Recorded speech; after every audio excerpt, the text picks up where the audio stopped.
Assalamu alaikum wa rahmatullahi wa barakatuh. I told you last week that we'll talk about the Zulqarnain, rahimahullah, and his travels in the universe in different parts as he meets beings other than the humans. And that shows and support the concept of life outside the planet Earth. And we also have spoken about where in the Quran Allah subhanahu wa ta'ala talks about the life in the universe. So to start this process, I would like to dive deep into Ad-Durr al-Manthur, which is the tafsir work of Imam Suyuti rahimahullah, in which he brings several evidences. Imam Ibn Abdul Hakim in the book Futuh al-Misr, and then Ibn Abi Hatim also writes this in his work. Abu Shaykh also provides evidences of this in his work, and Imam Bayhaqi in Ad-Dalail al-Nubuwah also brings this narration from Uqba bin Amir rahimahullah. He narrates that the Prophet sallallahu alaihi wasallam spoke about Zulqarnain. So let me give you some background information of Zulqarnain as comes in the books of hadith, and also gives you this particular narration. According to some of the narrations, Zulqarnain was originally from Europe. Then he moved to Egypt and he established his kingdom in Egypt. He was born to an old woman and he was the only son of that woman. And then he moved to Egypt, and here he established his own city, his own kingdom. Originally, he was a poor man, but Allah subhanahu wa ta'ala gave him a lot of honor. So he reached Egypt, he established his city over here to an extent where it became a kingdom. Then Allah subhanahu wa ta'ala sent towards him an angel. Now, since we're talking about portals, have you ever seen when a portal opens up, on the other side as you're entering the portal, it's like a cloud. It's like there's this massive energy force that sucks you in and takes you onto the other side. And in some other narrations, which we will talk about later, if not today, some other time, but just giving you a gist of it, that Allah subhanahu wa ta'ala gave this power to Zulqarnain that he could control clouds. That's a translation. But I am of the view that the word cloud is only a mere translation based on the improvements that were made at that time. Most probably, they were a way of transportation. In this narration also, we see that an angel comes to Zulqarnain and takes him farther away from his kingdom and tells him, "What do you see?" He says that I see my kingdom and the surrounding cities. Then he takes him further. Now he's traveling on the clouds to an extent where he could see nothing but a snapshot of the planet Earth. Then takes him further where he sees land massive to a point where he sees a massive body of water. And there where the angel tells him that you're looking at all the planets. The word Ard has come in the narration. That doesn't necessarily mean the planet Earth. It doesn't talk about dunya. And we know that Allah subhanahu wa ta'ala, when created the Arsh was on top of this massive water body before the heavens and before any of the things were created in the universe. So this massive water. And it's not like Arsh is on the water, literally means the feet of the Arsh are dipping into the water. It's not like that. There's a free floating water. And Arsh is the ceiling of everything, all the beings. It is under the Arsh. You have all the worlds. You have the Jannah under the Arsh. You have all 7 heavens under the Arsh.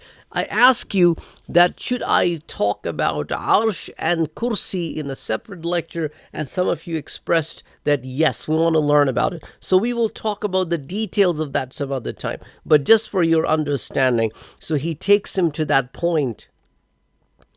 He sees that water body, and then the angel tell him that Allah subhanahu wa ta'ala has given you a job, a duty to perform, and that is that you must give education to the illiterate, and when you find the people with knowledge, you must preserve them. So then he was given a task to go in different directions, which I will maybe not talk about today, because I want to talk about the work of Imam Suyuti. It's a very detailed work on Zulqarnain. It goes for several pages. I could not cover it all in one sitting, so I will cover it in multiple sittings. So in today's sitting, we'll just talk about this one narration that is right in front of me right now. So he was given a task to go in different directions, and one of the directions that he went into was the direction where Yajuj and Majuj were placed. So as he built a wall that will prevent Yajuj Majuj to come over, now this is where he found beings who were not humans. They were not human beings, but they were beings. Supposedly, he was not on planet Earth, because according to the description, their faces were like of dogs, and they would fight Yajuj Majuj. So look, maybe this is when the Quran says that he ran into beings, but he didn't, Qawm is the word, but he didn't understand what they were talking about. It was difficult to communicate with these people. So their faces were resembling the dog. Then he met another Qawm who used to fight with these dog-faced species. However, they were smaller in number. And these dog-faced people were smaller in number than Yajuj and Majuj. And the people who would fight, or the Qawm that would fight with these dog-faced people, were like birds. They were like birds that would fly over the waters. And then he found that when he went past these, he found another ummah, another Qawm, who were like snakes. And they were massive snakes. They were so massive snakes that they would gulp big stones, even the size of, I mean, like if you have a pile of stones, they would just come and gulp at it. So he ran into all these different kind of beings in his expedition, and not just these. He ran into over 10 different kinds of Qawm. These are only some of them that are mentioned in this narration. And this is reported in Dalailun Nubuwah by Imam Bayhaqi in volume number 6, page number 296. And Imam Suyuti rahimahullah also reports it in Ad-Durr al-Manthur and other references that I gave you at the beginning. So this is just tip of the iceberg of the people that Zulqarnain met. And as I told you that, and we'll also talk about, did Zulqarnain ever met Khidr alayhi salam? If so, what was their company like, and what were some of the expeditions they did together, and which other people and what other directions Zulqarnain traveled and he found people. But that's probably coming next in the future parts that I want to cover, because this is a very extensive research, and most probably we will not be able to cover the entire research in one day.